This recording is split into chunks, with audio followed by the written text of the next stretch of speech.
Hi, everybody. It's meteorologist Joe Chaffee on this Wednesday, and what a remarkable temperature rise as we're sitting up near 50, and much of my snow cover is gone. But yesterday in the morning, at least here on Long Island, we had some absolutely off-the-wall temperatures, which often happens when we have a deep snow cover, a clear sky, and a light wind. We had areas that went between 0 and 10 degrees below zero. We set record low at Islip, which is this tiny little dot, like right about there. Okay, West Hampton got to 9 degrees below zero, but they're literally a little town in the middle of the Pine Barrens. It's amazing how that happens. But in 24 hours from those lows, we're up at 50. So we've got 40 to 50 degree temperature swings across New Jersey, southeastern New York, and southern New England, eastern Pennsylvania, down through south central Maryland. So just pretty remarkable here that we did that. Now we're going from a warm air mass to an even warmer air mass. This is a warm front that's going to be passing through tonight with some showers. And behind that, we're going to take temperatures up at least another 10 degrees on Thursday with a few breaks of sun. I think we could probably get up into the 60s, believe it or not. And here is the next cold front with a big high that's coming down out of Canada. And that front moves through here Thursday night. Doesn't really have much with it. A lot of the shower activity kind of falls apart. And then, as the models have been telegraphing for a number of days, though the GFS has backed off quite a bit on this, is that you've got all this cold air and just enough overrunning to produce some precipitation here Saturday morning into Saturday night. Now, the models were much more robust over the last couple of days on this, but the GFS has backed off. I'll show you the NAM model in a second because that's kind of more back to that more robust look. So we'll see.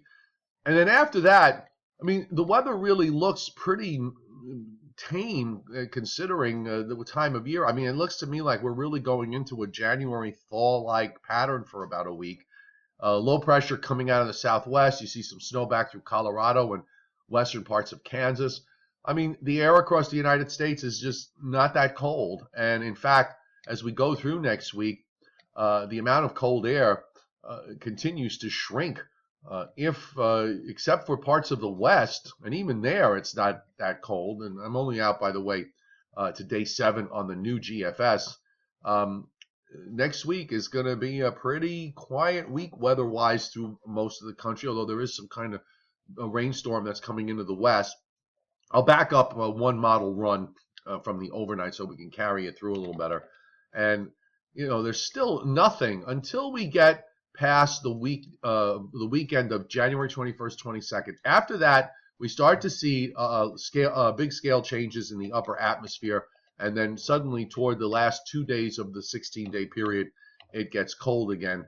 And models seem to be telegraphing this idea for the last few days. So we'll see if it holds. Been down that road before, but you can see there's a nice trough here in the upper blue vortex that comes down into southern Canada by the end of the period. And if we widen out, you can take a look at what's happening. You go from this real mess in the upper air that we have now. I mean, when you look at the jet stream pattern as we go into next week, there really is absolutely no flow of cold air anywhere. You've got the flow across Canada pretty much westerly. You've got the southern part of the jet stream still somewhat active. You've got a ridge here in the eastern part of the United States. All the cold air is somewhere back through here, and that's it. So you don't have an alleyway to bring it down.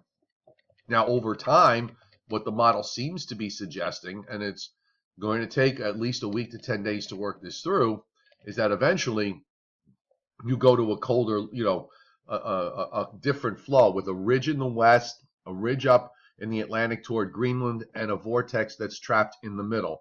And the question is going to be whether this is going to be something that's going to hold on for the longer term as we go into February. When you have the pattern like this, there's your airflow coming straight out of the polar regions and down through central Canada and into the central and eastern parts of the United States.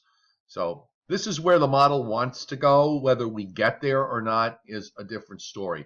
Now let me just show you the NAM model real quick for this short range event. Now it doesn't go out far enough at the moment.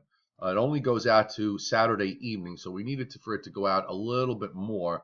So I just want to show you that at least through Saturday evening, unlike the GFS, here's the GFS for Saturday evening, and you can see it has very little precip.